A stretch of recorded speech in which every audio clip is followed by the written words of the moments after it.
Looks like it's going to be a nice day today, and the customer, John, is wanting to have the car ready for doing an autocross in about 2 weekends. So, being as looks like we're going to have a beautiful Memorial Day weekend, I want to get this 5-speed knocked out and possibly a couple other little things that he's wanting done to the Mercury. We're going to kick off this morning with getting this car jacked up. I'm probably going to start with putting the pedals in just to get that out of the way. We've already rebuilt the transmission. That's all built up, ready to go. So, so beyond that, we need to just get all of the parts installed. He does have a complete swap kit for it. Whether or not all of that's going to be butter smooth as far as it going in, we'll find out. Apparently the Crossmembers are pressed in and a little notorious for being a pain in the butt to get out of these cars, so probably going to end up fighting with that later today. But I want to just get it jacked up, get it in the air, figure out what we're working with. I've already gone through, set out all the parts. It looks like we have everything. So the only snafu that I might run into might be something related to the Driveshaft. However, he's got a spacer, which either makes the stock one work or a different one than he brought. He wasn't quite sure, but we've got options and should be able to get all that figured out. I got it up in the air enough to get underneath and kind of assess the situation there. Looks like I might end up having to cut the exhaust a little bit because while they made it nice and removable, they neglected to do that on the very last set of hangers, and they're welded right to the frame in the back. So I don't think I'd be able to get those taken out.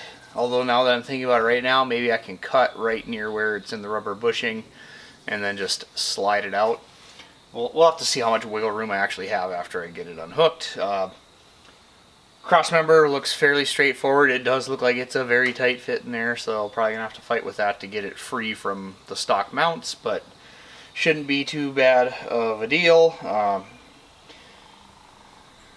You know, drive shaft coming out and all that, not a problem. So, but before I get it up higher, I want to deal with the pedals because it'll be easier at this height than being a whole lot higher up, because I got to do some stuff under the hood, some stuff under the dash. So I'm going to take care of that first. So this is the swap pedal assembly. Looks like we're just going to have our 4 bolts around the brake booster and 1 up to the dash. Pretty standard there. This looks like a modified stock unit in order to make it work, and it's definitely a modified Mustang clutch cable style, in which case it must go up through this pulley, and then we'll have to drill a hole in the firewall in order to mount the actual cable and the firewall pass through. So I'm going to start with getting the old one out, and we'll be able to line this one up, get it in place, and then drill the hole through the firewall. Things are looking pretty tight in here, but I can see all the bolts. Looks like 2 different electrical connectors. I got a pin for the brake pedal, and hopefully there's enough room to wiggle it all out without too much fuss. Looks like there should be. Overall, it wasn't too bad. It did take a little finagling. It's interesting. There's this plastic backing clip, and then there's this piece, which you have to then get started. The brake pedal rod goes in between, and then this goes on, and then there's a plastic bushing, and then the clip. Kind of a lot there. And then I also had to see the steering's all jacked there. But it's not so bad because they have a flange that you can unbolt and tip the steering out of the way. And then because it's that D shape kind of a thing, I just paid attention to that the steering wheel was like right there. So, I mean, really, I think you can only have it either correct or 180 out, so not too big a deal there, and it makes enough room so you can get that brake pedal assembly out. The new one going in, hopefully it won't be too bad. There's definitely more hanging off of it, so it might be a little tougher. We have arrived at our first snafu, and that's this clutch pedal trying to occupy the same place as whatever this box is. Should be able to bend the mount on the box to get it out of the way, but we need to get that thing to sit down flat all the way in order to find out where our hole's got to go. Okay, the biggest part of that was this thing. Automate, whatever the heck that is. I don't know. It's some aftermarket BS in here. It just clears the factory box though. However, this bracket is definitely going to have to go away. And I'm going to have to relocate this vacuum line a little bit since that's tagged into there. But otherwise, looks okay. Should be able to get up in there and figure out where the hole's got to go now.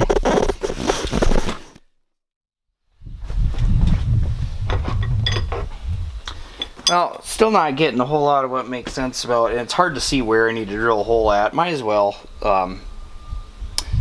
There's also the fact that this is a huge hole it's going to need, and this, I was told, is a firewall reinforcement thing. However, that looks like the thing that helps hold our clutch cable adjustment in place. So, I'm guessing this needs to get welded onto the firewall. There's a distinct lack of instructions with this kit.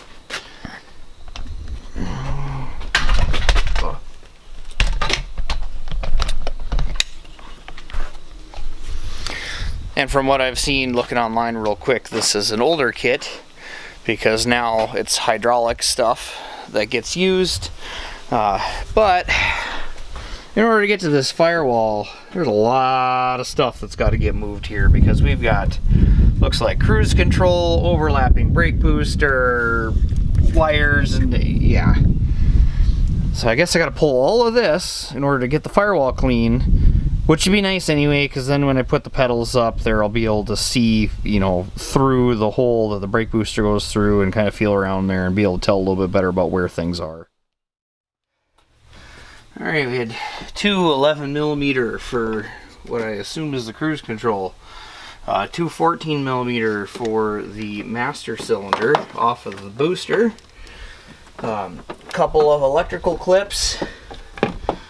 One big gray one underneath, a small black one on the master. I had to pull a what looks like a vacuum line and electrical wire up out of the way, although the electrical wire might be aftermarket by the looks of it. And then the booster vacuum line, and look at that, we got it out. Alright, now I can see the firewall. I gotta figure out what do we do with it. Alright, trimmed this insulation out of the way, just cut nice with scissors. I just needed to get some access to be able to see. And then this actually starts making a lot more sense about how it sits in there with this angle lining up with this body line. I'll zoom in for you.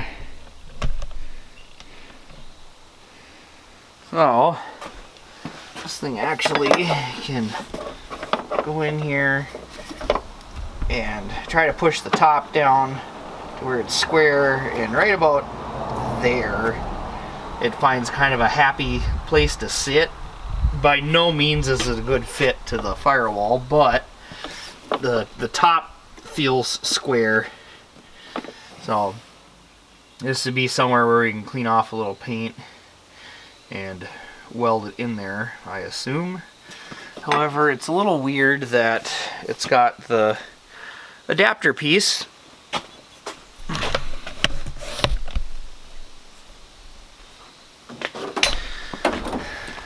However, it's a little weird that it's got this adapter piece that clearly has a couple of holes in it, probably for some kind of a, you know, pinning it so that it doesn't rotate, and yet there's nothing pre-drilled in there. So I wonder if this is, because it's slotted, is to just give yourself some slop room.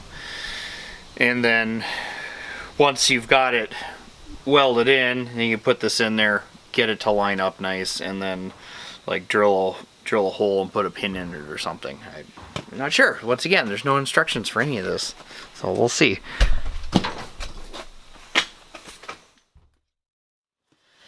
Alright, well, based on my measurements, like, this thing's extremely tight to the brake booster. However, you know, if we got our firewall here, this thing is going to make it square to the firewall.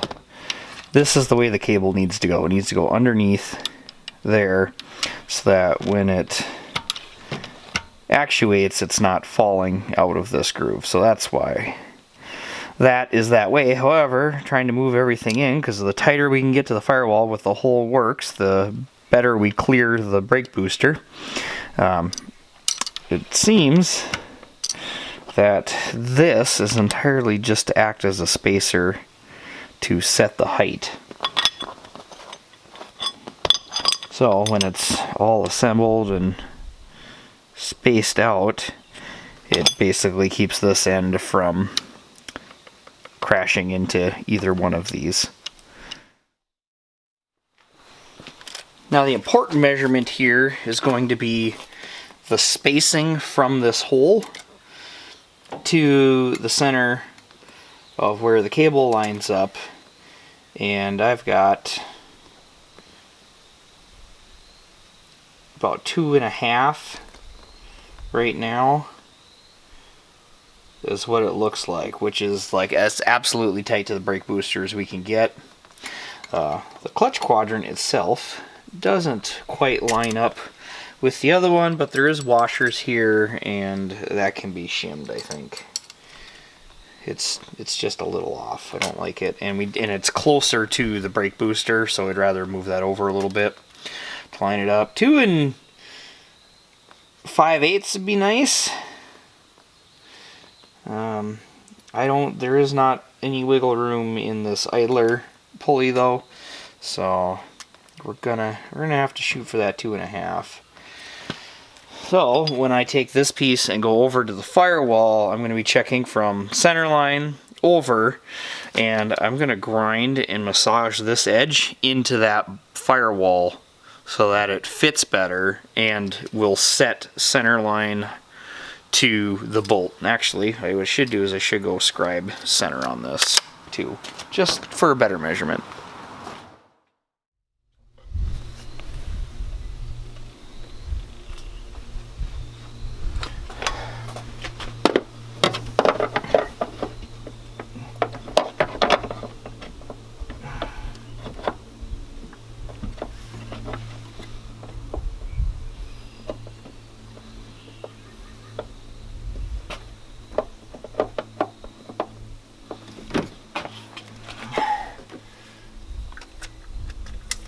So it's not sitting real great in there, but we're like 2 5/8 right now. So I know it needs to come, about an 1/8 inch closer.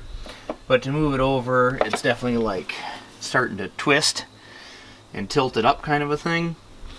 And a lot of that's this angle right there. So I'm going to go and grind down the edge both here and on the bottom, because we're a little off on the height too for the top.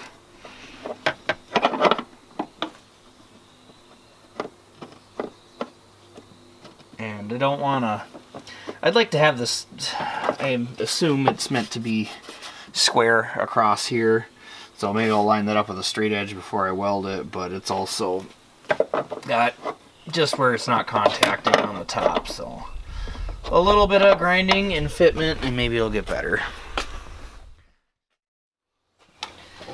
Alright, here's what I did. Basically cutting at a 45 or so all the way around. It needed a little extra clearance right here to clear this extra nub coming up.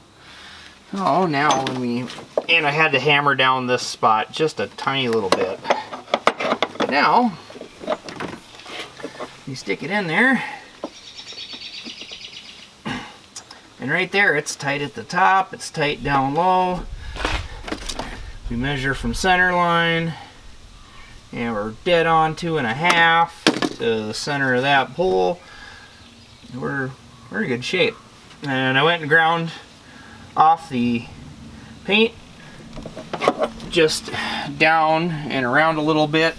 I'll do the same up here, and then that's where we'll put our weld to hold this in place. After we unhook the battery, we don't need to be accidentally frying stuff on the car. So I feel good about how it's fit up now. Just back and forth, checking a little bit of things. Did a little bit more hammer massaging just on the bump here, just to get it to sit a little flatter. It's kind of angled that way, which is fine because that's going to give us a little more clearance to the brake booster anyway. But our center line's sitting at 2.5 where I want it, and I've been like eyeballing the height. It looks like that out of that oval slot, if I tack it in or weld it onto the firewall first and then use that oval slot as a guide for a hole saw and do it all the way to the bottom, it should line up pretty good with the pulley. And rather than trying to get a hole saw to start on center where I want it and then try to go through the firewall, I'd rather just use that heavy duty bracket as a guide on the outside in order to make sure that it's actually lined up. The next thing I was worried about was because that bracket, there's going to be an opening all the way around and it actually sealing the firewall. However, that adapter that comes with it, the length on the front that passes through the hole should be long enough to pass through the firewall as well. So again, another reason to use the hole saw and using that bracket as a guide so that that is centered up properly. That way when it goes in, I should be able to put a little bit of gasket maker, sealer, silicone, whatever around that part, put it in, and then drill and tap a hole so that we can bolt it down, and then the entire cable assembly will thread on afterwards.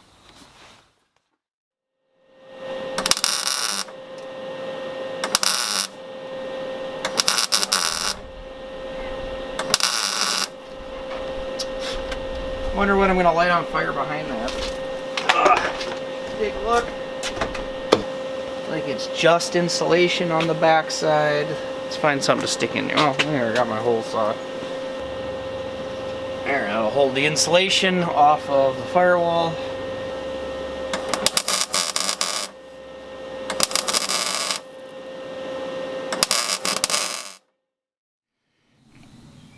There, not too bad.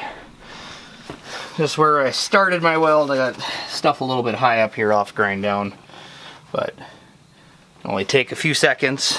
And then we'll shoot some paint on it.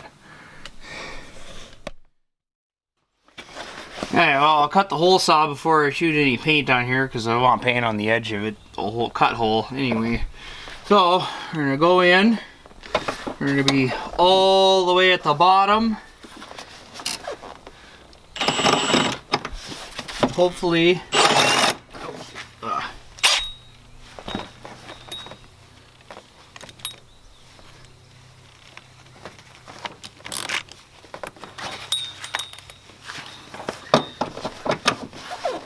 get a nice straight hole.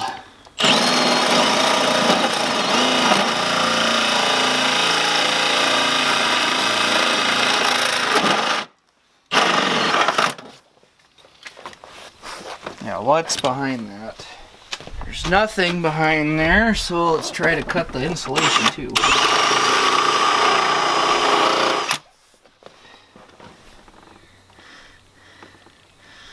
Yeah, kinda, not really. I've only got one size of flush mount screw. I'm not going to use the 2, I'm just going to go with the 1. I already drilled this out to 13/64, that way it's set up for a pilot or a tap size for 1/4 which is the screw size I have. So I'm just going to line it up here, use it as a drill guide. I'm going to put the flats with the piece, the bracket in there, just because that's what makes sense, because it doesn't fit that way this way, so matches up better this way.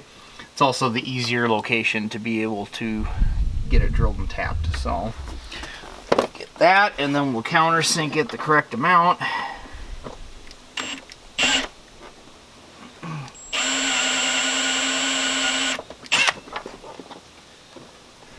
Oh, except that's not going to line up with the oval. So what is the actual purpose here? What are we going to do? No, I'm going to have to flip it around the other side. Well, dang it, that's less space. Die. Die.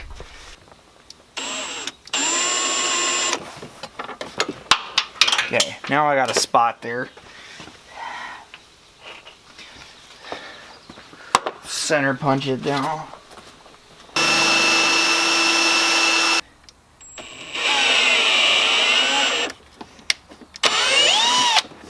Awesome. Normally I wouldn't try to do this with the drill, but I got some taps that have huge lead-ins, and it happens to work pretty good.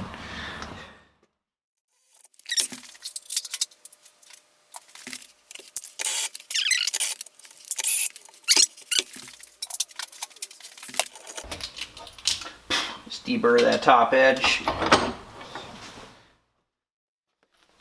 I went back and went a little bit deeper on the countersink just to make sure we had some more thread engagement. I'm also going to use some Loctite on this just because while it's running vibration, everything, if it did decide to come loose, it would be able to spin underneath the rest of the parts and come completely loose. So just going to use a little bit of red Loctite. Okay, I'm ready to put the brake booster and all the pedals in and make sure that everything's lined up. However, this is the point where it appears like everything's going to be pretty tedious. I need to put the cable on first because of where it tucks in. Behind the brake booster here, everything is extremely tight. So I need to have this thread in there because there's absolutely no way it's going to go in once everything's bolted up. So this needs to go first, then we need to check fit, make sure there actually is clearance at the back here, and if there's not, maybe one of these rings has to come off, and that'll gain us at a 1/4 inch or so, which for sure will be enough because I was eyeballing everything beforehand. Then after that, we got to be able to get our pedals up in there and hopefully everything lines up. If not, then we'll be taking it back apart, and then I'll have to be shifting that piece they just bolted on probably up in order to clear stuff. And then we're just kind of committed to what we have to do at that point. But based on the way that the clutch pedal's set up with that idler pulley on there, I mean, really, it's not going to need to be that accurate. It was just that side to side that we took all the time to measure. Now that I'm looking and thinking about this, maybe I want to put a little bit of anti-seize on these threads before I spend all the time getting it in there. Almost tight against the firewall, but we're just touching the cable there. I'm going to pull this back off, see if it seems plausible to give the booster a little bit of a tap on that. I think this flange is just hanging off like it's a crimp flange. Between the two, might be able to just tap that a little bit and bend it to get past this bigger bulk there. I could also probably grind a little bit of clearance into that plastic as well. Or, like I was talking about before, I can take this back out, take that second ring out, and then just bottom it out a little farther. And that might be what gives us enough clearance there too. We'll see. I may be doing one or a combination of those. I think that did it. Just a little bit of tapping. I mean, it's still maybe just resting on it, but we are tight to the firewall, so it's not going to go anywhere.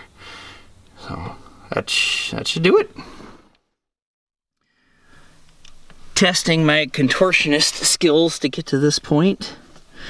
The big thing here is trying to get that brake rod hooked back up. So now I've just barely got it started. Now I can take the switch and it hooks on this way with the open side. I'm betting it's designed this way just to make this easier. It'll hook on and then slide it on. The one plastic one all the way to the inside is already there. And then once I have that actually hooked up, then I'll be able to bolt it down. But before I do that, while I got a little extra room, I'm going to try to get that cable up there pushed in. And of course the pedal needs to be in a certain spot to be able to slip the cable in there. So it's really turning into, it's very much small amount of room to work in, and a lot of stuff kind of all has to go together at once before it'll bolt up correctly. So that's just where we're at. Weirdly enough though, I get the feeling that this car was actually designed in a way that you could work on it. It's kind of a small footwell area to be working out of. Alright, got the brake switch and stuff put back on. As far as the cable goes up there, I ended up removing the pin in those 3 washers from the quadrant, so I could slide it over just enough to set the cable in the groove on the top and then push it back together. And that was the easiest way to get it to engage with that pulley correctly. I also shimmed this, so the 2 shiny washers on the left side that you can see, I added those to get the alignment with the pulley a little bit better. I don't know why it didn't have those in there already. It had enough space like they were supposed to be in there already. And really, I mean, that quadrant could float around to line up. I just prefer being a little more accurate right off the bat. And there's still wiggle room in there. So it's, I don't know, it is what it is. I like it better being shimmed a little bit tighter so it's not such a wide space it can go through. Alright, everything's bolted back in. There are 2 different notches for that cable up on top of the quadrant. I'm not going to set that in either one yet until I can see how much cable I need on the bottom side. Over here, I was worried about that bolt up to get this against this computer module or whatever, but honestly, if it's touching, it's just barely, so that's got enough clearance. See the way I routed the electrical wires, they want to hang there naturally between the 2 pedals anyway, and it's not rubbing on anything. So I just have to figure out where to put this thing again, because it's not gonna fit where it was, and it was just velcroed on anyway, so maybe we'll just have to get some other stuff and like stick it right there is probably gonna be the answer. Well, I was able to straighten out those last hangers and get them to push through the rubber. So the exhaust came off in one piece, so that's nice. Saves me a little bit of time. I started pulling plugs on the transmission, however there is a transmission harness plug back on the passenger side of the transmission up in there, so really that was kind of work I didn't have to do. They're right up in there on top of the bell housing. Pulled the bolts from the Crossmember. They're actually 1/2 inch and they only come out the back side. There's like a nut, but it's got to be welded on the front side because it doesn't move at all. Pulling the drive shaft, pretty straightforward. Started unhooking a whole bunch of stuff for the shift lever, and really it was just the connection between the cable and the lever on the transmission that was super rusty and what I should have just stuck with trying to get off of there first. Transmission lines weren't bad. They came off of the transmission pretty easy.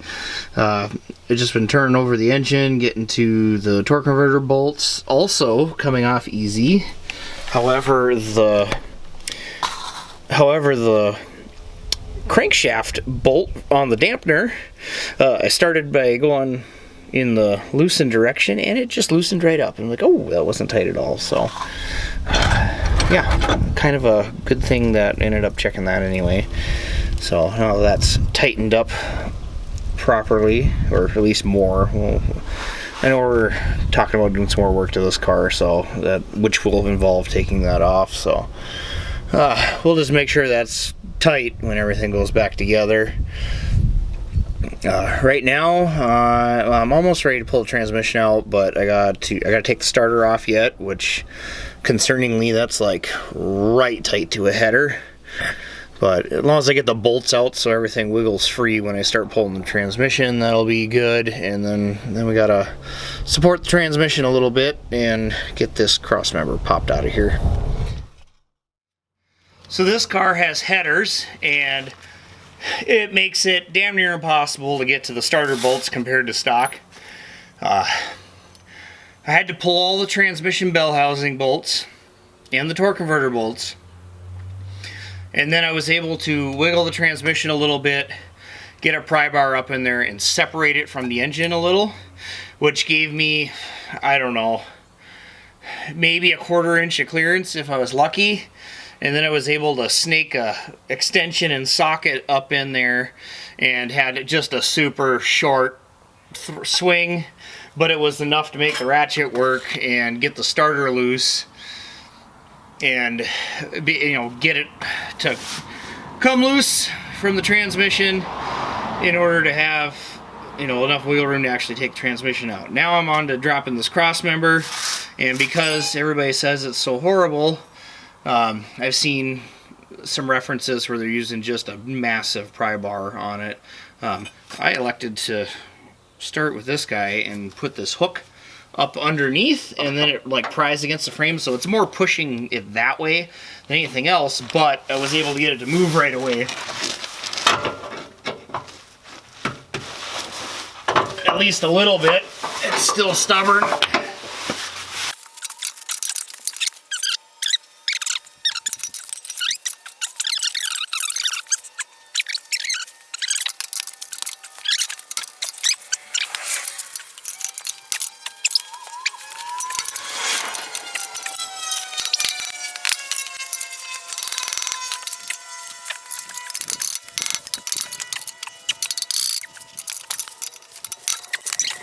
Honestly, it's just a little bit of prying at different places.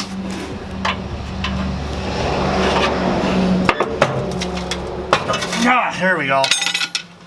That worked the best. Well, once I got it to move, I'll just show you.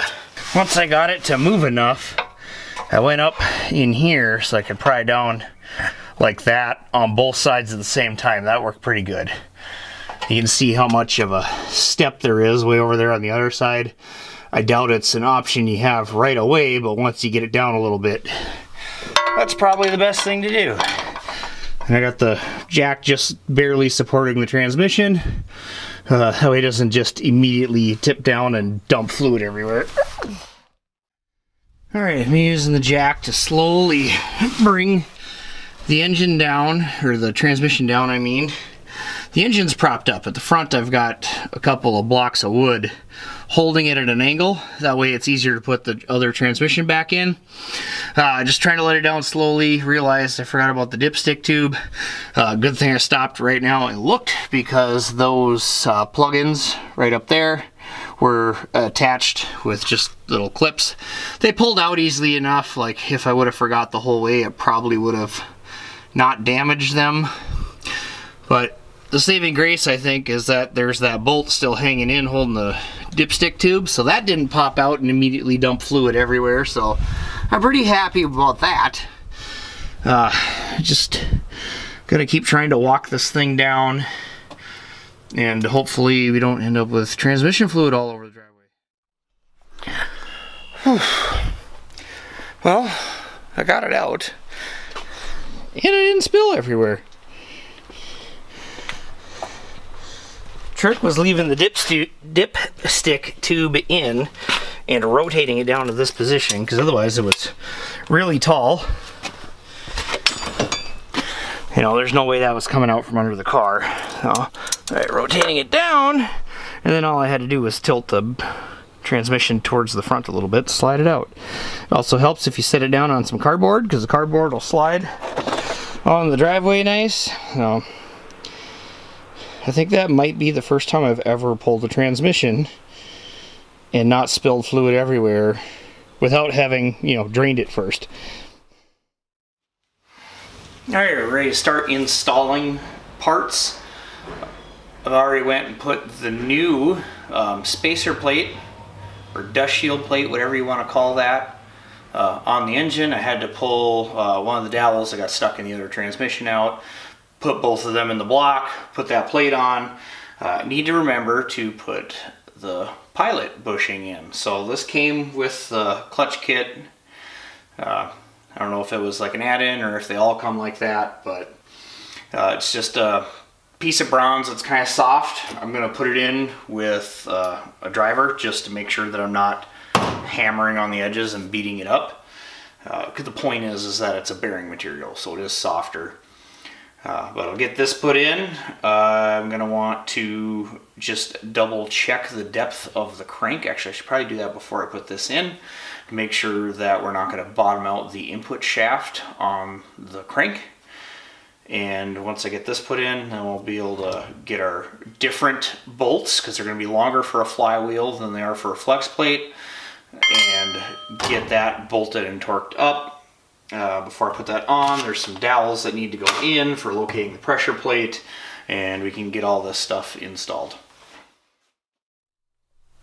But before I go putting the whole pressure plate and everything on, I'm going to want to check fit. Mostly what's important here is I need to measure from the face back to the shifter to make sure that we can cut a hole to have access for the shifter inside the car. I could bolt the transmission up and then it'll just be like, yep, that's where it is, and mark it out, or I can measure. It's just kind of preference about how you want to do it. If I bolt it up, it'll be a lot more accurate. However, then I'm also under the car lifting this transmission on and off multiple times, and I've done that enough that I just would rather not do it 100 times. I'm just going to check the depth I need in the crank by taking a straight edge, running it across the front of the transmission, and then just comparing a measurement. So there I have 13/16 versus the ruler is 1 inch. So really I've only got 5/16 sticking out. Yeah. Sorry, I meant 11/16 before. So yeah, I got, as long as the crank's 5/16 deep, we got no problem. And for sure it is, because our pilot bushing is much deeper than that. You also need to check the block, because this crankshaft sticks up higher than the back of the block. Now, I took the straight edge and I went off the top of the crank and measured to the bottom. We have just shy of 1 inch from the face of the crank here to the bottom of the hole. Also, keeping the straight edge across there and going out and then pushing this plate all the way down to measure it, I know that the block is 0.3 lower than the top of this face. So our 0.3 below the top of this face plus the 5/16 that the input shaft is sticking out past the front of the crank means we're going to be in about 5/8 of an inch, maybe give or take a little bit. And when we got 1 inch to the bottom of the bore, there's a little bit of drill taper being taken up there, but it ain't going to be another 3/8 of an inch worth. So we are good to go on clearance.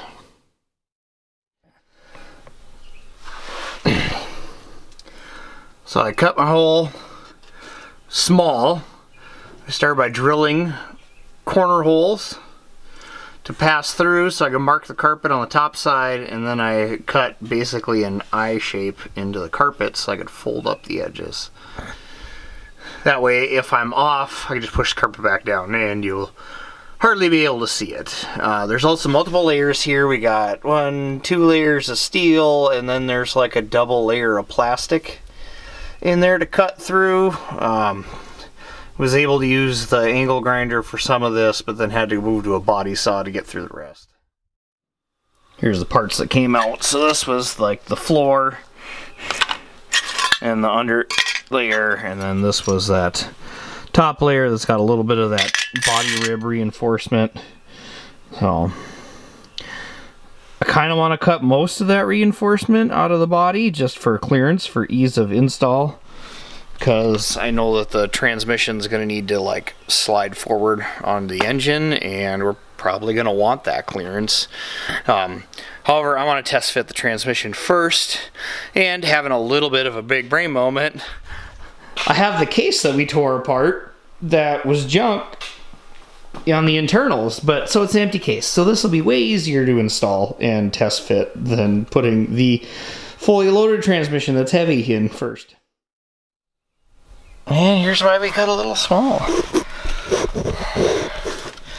I mean, I'm happy that the extra room's to the back versus the front, because that's where we need that space for getting the shifter up in there to be able to bolt the trans up to the engine. Looks like we do have full shifter movement up here with the hole that currently exists. However, I did undersize it by about 1 inch, so I can take a little more off to the front. I will judge how much I take off based on the little boot I have to cover the shifter on the floor. But this is looking like good shape. This should be plenty of room for install and removal, because the big thing is we got to be able to come back far enough to clear the pressure plate and clutch when it's on there, and that can be quite a bit.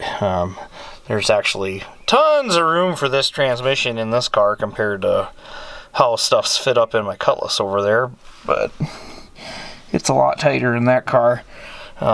So shouldn't have any problems with here. I think I'm going to want to figure out something for boxing all this back in, and then maybe welding the floor together a little bit just to put all that structural integrity back in. Back to the mock-up case.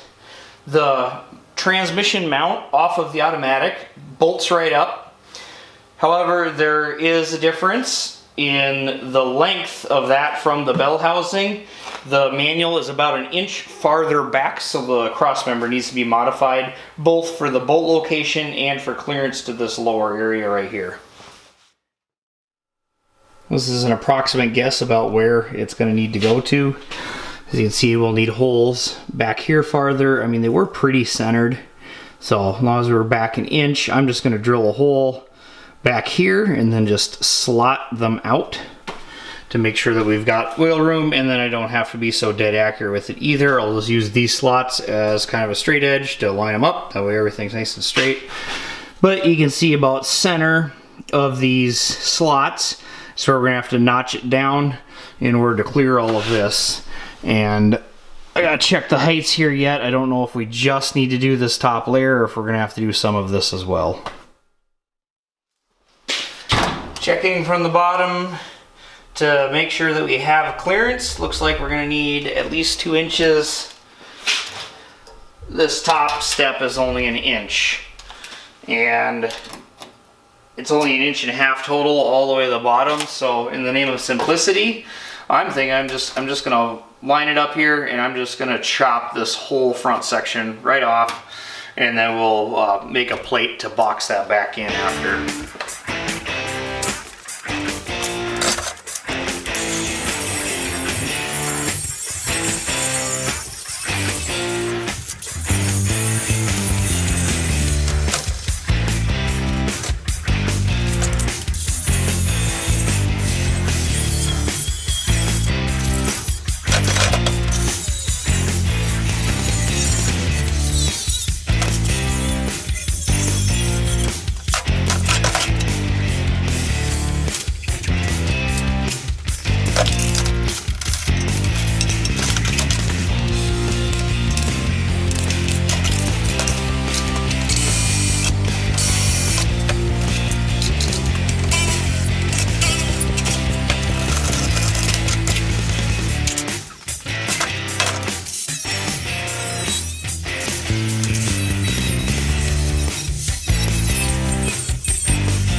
Now we've got plenty of clearance in there.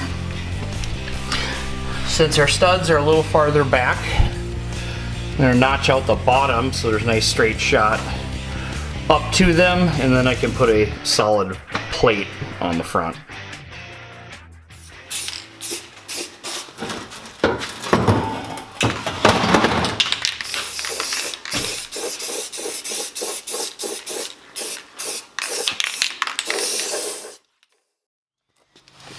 Alright, while the paint's drying on the Crossmember, we're ready to stick the transmission in.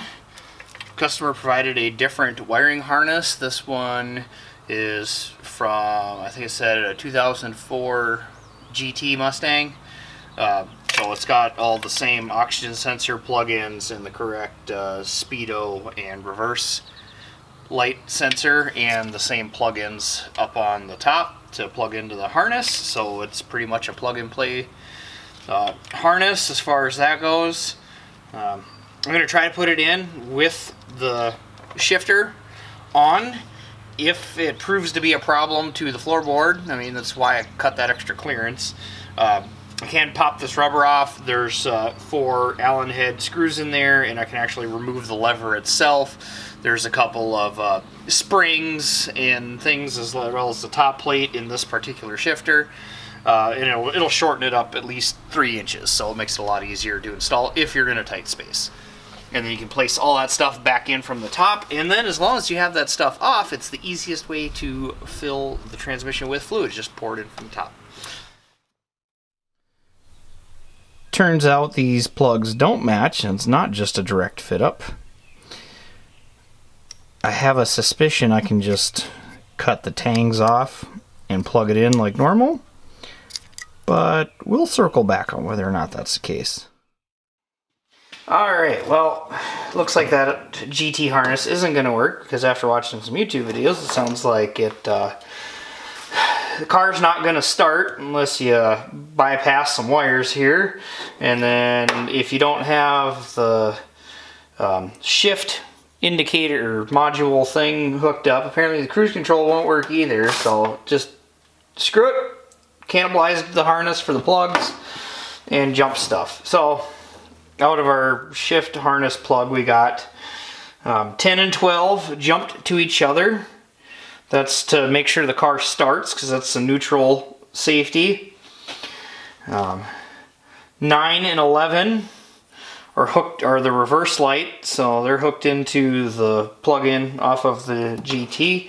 And then I clipped the speed sensor from the auto to hook up the speed sensor for the Tremec. On the reverse, there's common colors on both harnesses of black and pink, or black with a pink stripe. For the speed sensor, the common one is gray with red stripe. The other two don't match, and whatever. But I don't know. I found this on a YouTube video. There's a couple of videos that explain that, but that's what I'm doing because that's what it sounds like I have to do. And then the module itself has to just be set into, the video said, the drive position, so just a little bit, there's like lines to show neutral. There, so we got the line on the plastic and the white, and the line says neutral. So if those two line up, that's neutral. So if we have this orange, it's probably in an okay place there, but yeah, apparently this just has to be just a little bit past so that it thinks it's in drive. That way the cruise control will work. So I've got some difference in fitment compared to what I was finding from some other sources on the internet. As you can see, my initial hole quite a bit further back than it actually needed to be after everything was bolted up. I think some of that was due to the engine being tilted back, so measuring, you know, at the top, it would have made it seam back farther. However, that reinforcement cross member, beam area, whatever you want to call it, getting notched into that was the same as what I was seeing on other people's forum posts about where to cut at. So I'm not upset that I took that out. I'm more upset that I cut out more floor than I needed to. because still having that beam, which actually comes back to like here, cut out of the way makes all of this easier to install and remove anyway. I ended up having to trim a lot more up here to the front, if the camera will focus. Had to trim a lot more going to the front because my initial cut was basically just barely ahead of this tower sticking out for the short throw. And even now you can see that it's pretty much just barely, now that I bent the floor up, above the screws for holding the whole shifter mechanism on. I had to trim a lot farther forward for that. That tool, this thing, whatever, multi-tool, whatever you want to call it, works great for making those cuts and getting this stuff out of the way. I feel like just the particular way this transmission went into this car, that it's up higher, which is part of the problem I'm having to the floor. Like, my initial hole that I cut actually fit the whole shifter through. It was a way tighter fit than what I wanted, and it was pressing up against the body quite a bit, so I'm just cutting that extra body out of the way to make sure that we don't have any problems. It's definitely a little tighter to the driver's side. You know, I did cut this from the bottom and kind of made it symmetrical on the transmission tunnel, but it's definitely, you know, I got way more clearance on the passenger side than I do on the driver's side. So if you're going to do this on your car, maybe shift that over, I don't know, a 1/4 inch bias to the driver's side is where the transmission's actually going to end up. I did end up slicing the carpet right up down the center here in order to make enough access room in here to see what the heck was going on, because it was really hard with all of the carpet in the way. We'll be able to fold that back and you'll hardly ever be able to tell that there's a seam there. So now at this point I'm just hoping that the boot we got to cover this up on the floor and make it look nice is large enough to catch the screws.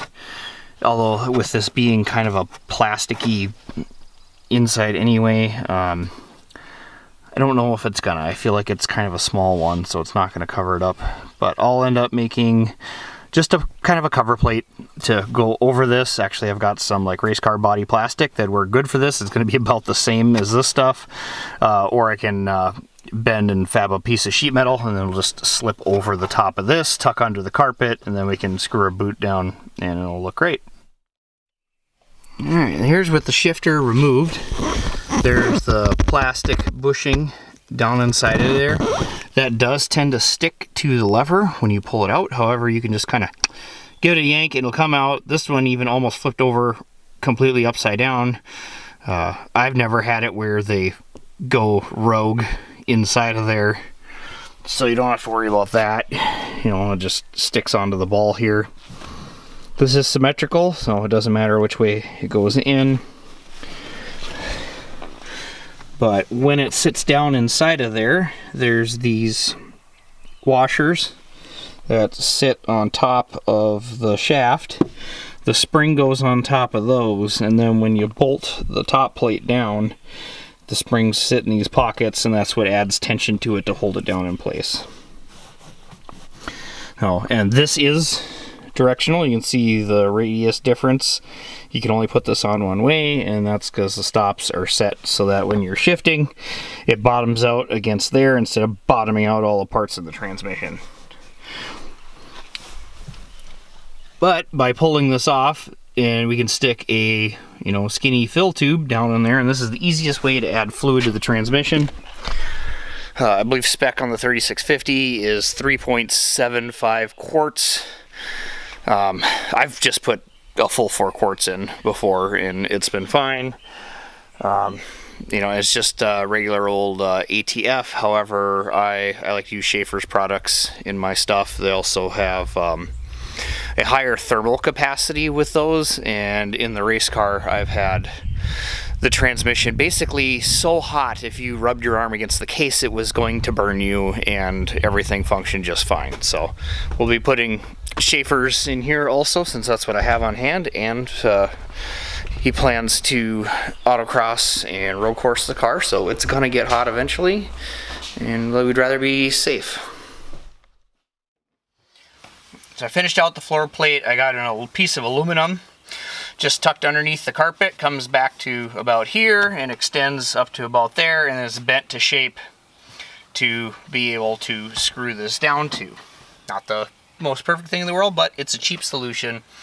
And you know, if it was me, I'd be building a full center console for this thing in order to have some cup holders, because race car be damned, you want to drink.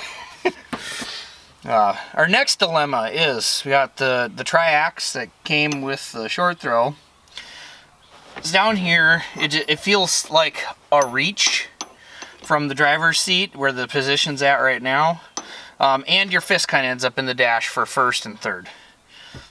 I'm not a big fan of that. I'd rather have it closer.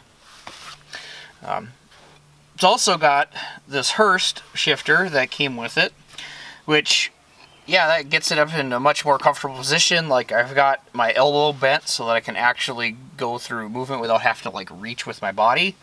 However, in first and third gear, it's hitting the dash. You can't actually shift to those gears. So, because right now, I mean, there's third and it won't go. So right now, my solution is going to be build an offset block to put it to the rear, and then I can just have it basically 2 straps on each side, and then that will get us to clear the dash and be able to use the Hurst shifter. Not to mention the bolt holes are different sizes anyway. Got this 1.5 by 1/2 inch thick aluminum bar. I'm going to be cutting it off right about here. I'm just going to make a single pad to be able to bolt the shifter to the transmission. Got the 2 holes marked here that I'm going to drill. These are going to be through holes to bolt to the transmission side. And then we're going to drill and tap the other 2 to bolt the shifter on with the supplied hardware, which is 3/8 fine thread. And see this line in between, that's so they fit perfectly tight together. So I'm basically going to be trying to have 0 clearance between them. Heck, even if it wedges a little bit when I bolt it on, just because it makes a little bit of press fit, even better, because then we're not going to end up with slop in there. I would do a plate on both sides, except I don't have any 1/4 inch to be able to then make 2 and make like a sandwich plate. And then this way I can just put the threads in there and jam nut it as well. I'm just going to work with what I have for right now, because nothing says that once the customer gets it, they're going to be super happy with where it's at anyway.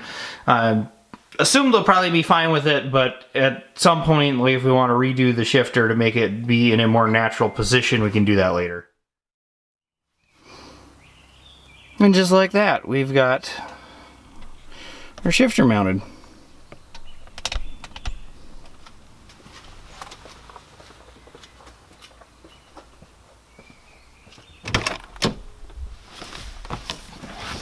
I did add the nuts on the back side, even though we thread the block, just more for aesthetic. I probably would end up doing something to stylize this a little bit. However, you know, I rounded the edges on the aluminum block. We could paint it black. It's going to hide it a little bit, but then we still got the raw metal of the actual parent shifter hanging out there anyway. But, you know, it's going to kind of come down to, is this even what customer's going to want? You know, they might want to do a different style shifter altogether, but for what we're doing here, we have first gear, second gear, third gear, fourth gear, fifth, and then reverse. So, and no hitting the dash. We actually got good 3/4 inch of clearance, it looks like. So, yeah, tighten up the knob. The yoke for the transmission needs to be swapped out from the stock drive shaft, and a spacer used on the rear end because the Tremec is slightly shorter in length than the automatic.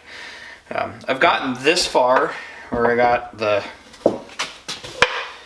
cap pushed a little bit out one side by just using the bench vise as a press with a 20mm 3/8 drive socket And then I had a piece of steel that I drilled out to inch in 3/32. It's about 1.09, 1.1, somewhere in there. And that gave enough clearance to the cap that's on here. But now I need to push it back the other way, and there's not really a good way to actually push on it with the vise, so I'm just going to give it some taps with a hammer.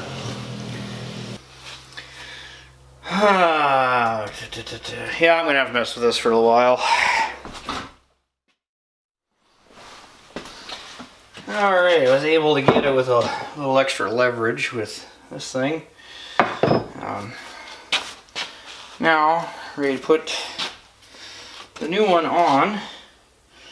I just want to get the caps started into each side. So again, we'll use the bench vise as a press.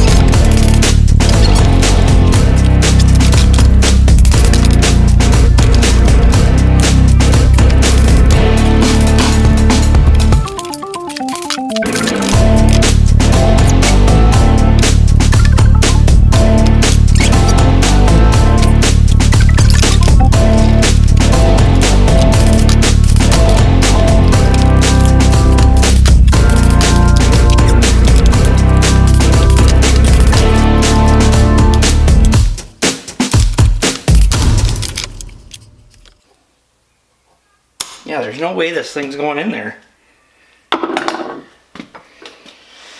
Ugh. I mean, they're freaking tight, but I'd rather have the clips in there.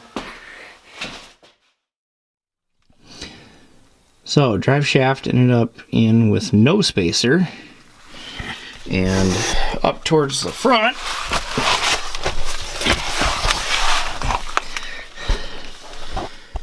it feels like we're a little bit tight. However, we gotta remember the actual seal here is back inside the transmission housing, and this is just more of a dust shield.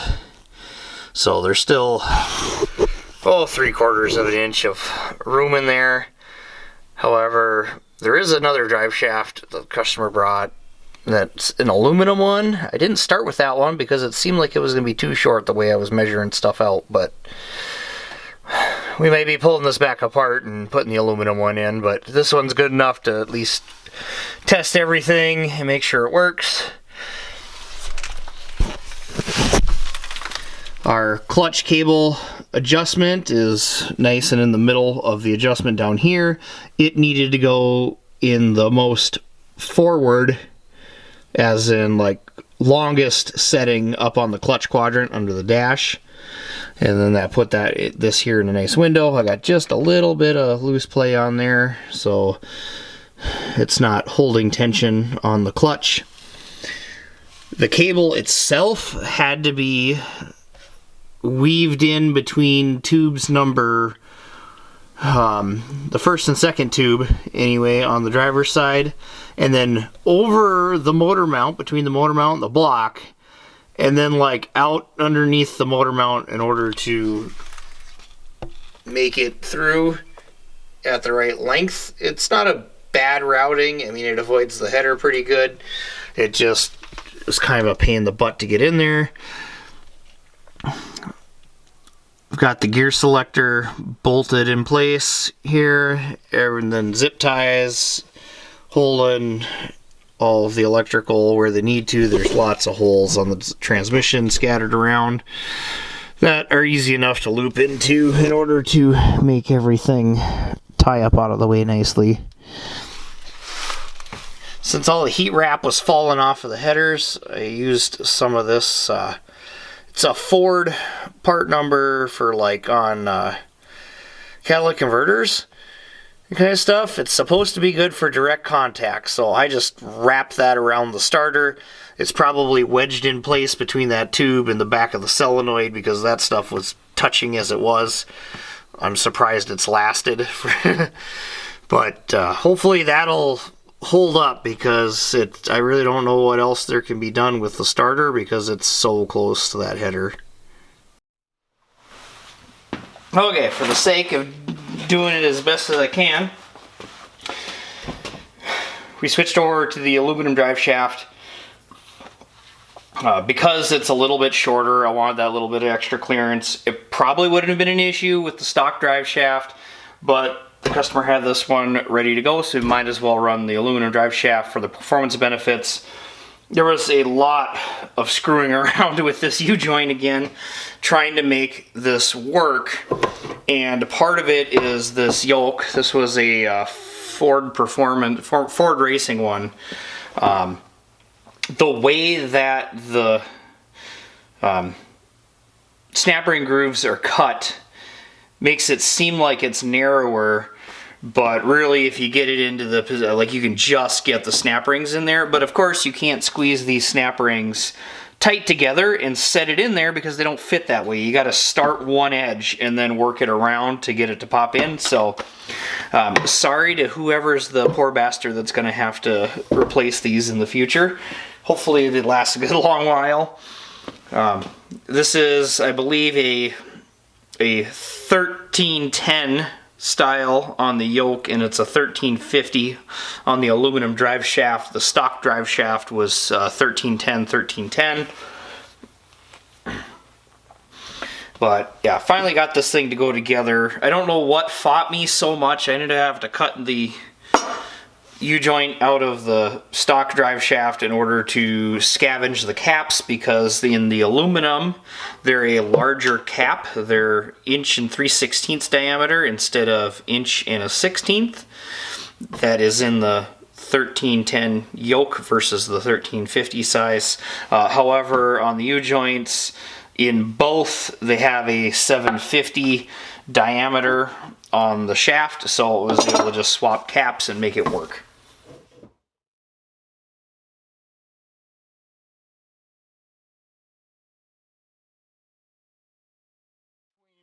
Yeah. Alright, well, we got a new tune flashed on this thing for the manual.